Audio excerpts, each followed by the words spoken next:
Nakikipag-ugnayan na raw ang gobyerno ng Pilipinas sa Portuguese authorities para sa pagpapauwi kay dating Congressman Zaldico. Ayon kay Pangulong Marcos, hindi basta-basta mapapauwi si Co dahil kailangan munang makipag-ugnayan sa Portugal lalo na't walang jurisdiction ang Pilipinas doon. Narito ang aking report. Him home because that's just not the way it works. We have to ask the assistance of the country where he is in, which is presently Portugal. Ito ang naging tugon ni Pangulong Bongbong Marcos nang tanungin ng media kung bakit tila nahihirapan ng gobyerno na mapabalik ng Pilipinas si dating Congressman Zaldico.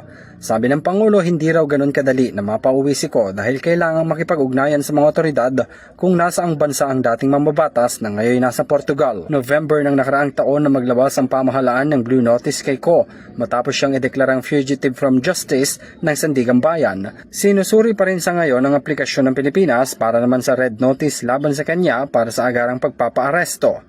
Nahaharap si Co sa mga kaso ng graft, malversation at indirect bribery kaugnay ng umano'y 289.5 million pesos na anomalya sa flood control project sa Oriental Mindoro. So that is what we have done.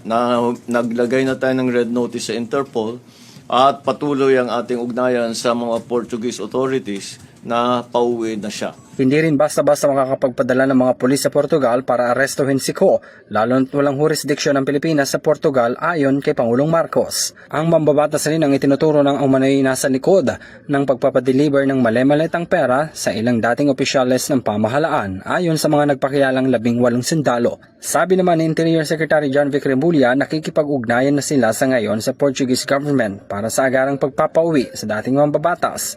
Una na rin naaresto ang siyam na kapwa nito akusado noong Nobyembre ng nakaraang taon habang 6 pa ang at large. Para sa EuroTV News, ako si Henry V. Nicolas, sumasaludo sa bawat Pilipino.